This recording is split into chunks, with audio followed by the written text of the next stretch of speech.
Bonjour à toutes et à tous, c'est Stan pour le site etydia.com. On va débuter un suivi régulier du CAC 40, l'indice français des plus grandes valeurs actions. Il est vrai qu'on suivait surtout le S&P 500 pour avoir la météo la plus fiable sur les marchés actions, ce qui ne nous empêche pas bien entendu de regarder les actions françaises puisque nous émettons régulièrement des idées à partir des valeurs françaises. Voilà. Eh bien, le CAC 40, à l'instar d'autres indices dans le monde, est aujourd'hui dans une situation où, comme vous l'avez connu, il y a eu le Corona crack qui nous a fait plonger ici à 3700 points, puis cette reprise, et maintenant cette grande question, où allons-nous? Question qu'on se pose régulièrement. Eh bien, je vais donner une réponse presque similaire à celle que j'ai donnée sur le S&P 500. On a tendance à ranger, c'est-à-dire à latéraliser, c'est-à-dire qu'on ne fait plus rien, on ne sait pas trop ce qu'on fait, et ça ne vous avancera pas plus, mais je vais vous donner très clairement notre opinion. Notre opinion est à la baisse. Est à la baisse, clairement, et je vais essayer d'argumenter avec une probabilité, on va dire, de 60 à 80%.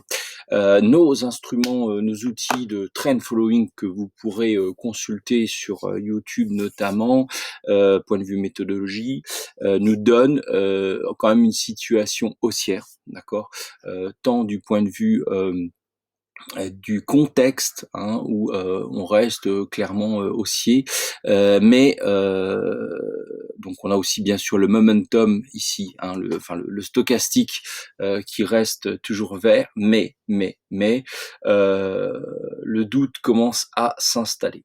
Alors déjà, il faut dire qu'ici on a comblé un gap. C'est voilà, c'est quelque chose qui a été fait ici. Je sais qu'il reste encore un gap là, mais s'il y a un gap là, ça veut dire tout simplement qu'on irait chercher les plus hauts.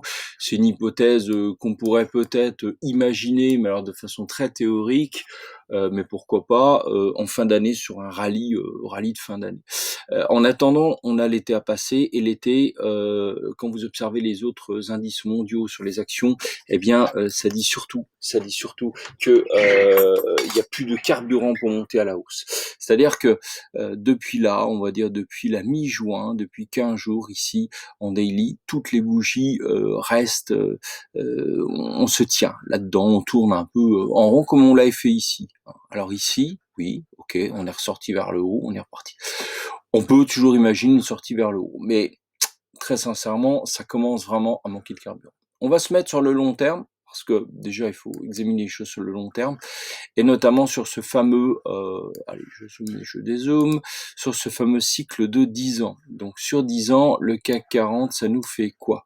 S'il veut bien dézoomer, non, on n'aura pas le droit à plus, donc on va démarrer ici, ce sera en 2012. Donc on est de 3000 à 6000. Donc on va dire que en 8 ans, on a fait x2, d'accord, x2, n'oubliez pas la particularité du CAC 40 avec ses dividendes, ils ne sont pas intégrés, contrairement aux autres indices, donc on serait beaucoup plus haut.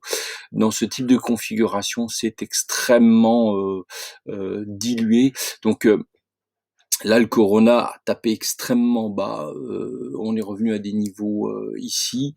Moi, je pense très sincèrement que on va replonger très clairement vers le bas, peut-être plus doucement que d'autres indices, mais très clairement, moi, je pense qu'on va aller vers le bas. Pourquoi? Je vais réargumenter aussi d'un point de vue technique, hein.